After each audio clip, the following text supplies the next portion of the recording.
Hi. So I'm just going to start right off with something I said to your dad, and he said I had to ask you. I told him that the marketing over the last few months has been really annoying, but Thank you. clearly doing exactly what you wanted to do, which is awesome. Um, from the um, only bases in Pittsburgh to dropping hints about the chip coming off of the name and I also mentioned that at one point I sent you a message that you never answered where I said, "Is this a double hill turn?" Back in July. You probably missed it. But so being a wrestling fan, I definitely see the wrestling influence on what you were doing. But where did that idea come from? Um, the idea came from seeing a lot of rage bait online. So that's what a lot of people do to get attention nowadays is try to intentionally irritate people or make people mad. And so I'll see content all the time and it'll have like thousands or hundreds of thousands or millions of views on it and it'll be the most like annoying, obnoxious, factually incorrect thing you've ever seen and it gets so many views and I'm like I got to try this. One of the biggest examples in music in particular right now, who I think is also very inspired by professional wrestling, is Ronnie Radke from Falling in Reverse. He's a huge rage baiter online, and I've been following Falling in Reverse since they were like opening up for Black Veil Brides at Stage AE, and now they're headlining Star Lake. So the rage baiting and the intentional bad guy persona kind of pays off from the marketing perspective. Um, it's definitely like multiple times I've copied and pasted things that you said and sent it to somebody. I'm like, look at this.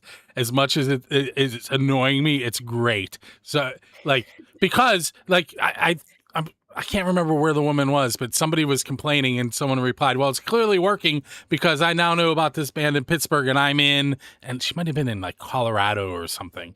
Um, Yeah, I think it was like Montana. that might have been it.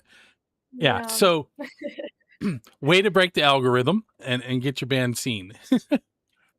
Um, Thank you. So let's talk about King Maleena. So I've learned already tonight that the albums are like everybody played on their own album, nobody else interfered. And I've heard some influences from Nolan and from Chip.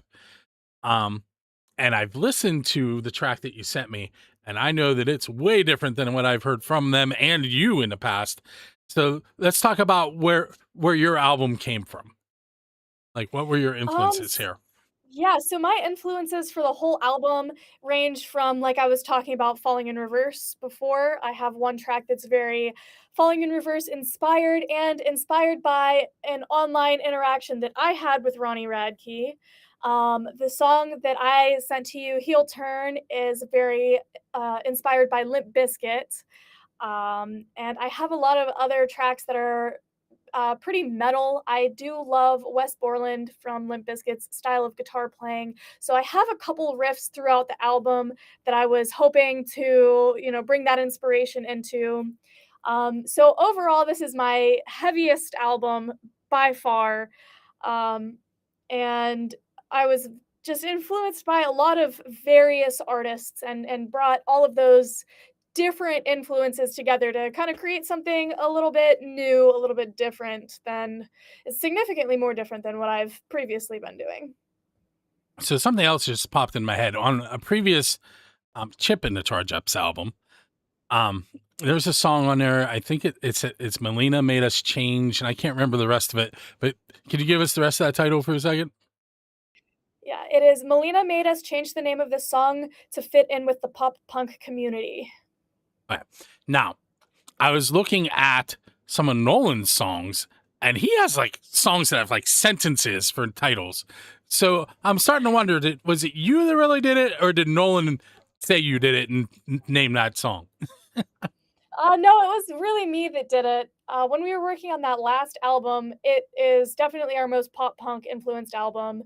and a lot of pop punk artists, I will name specifically Fall Out Boy, which is where I got the inspiration for that title, have a lot of ridiculously long song titles that don't have anything to do with what the song is about. So Fall Out Boy has a song called "Our Lawyer Made Us Change the Name of the Song So We Wouldn't Get Sued," and so I wanted to have a ridiculous pop punk song title, and so that's what we ended up calling the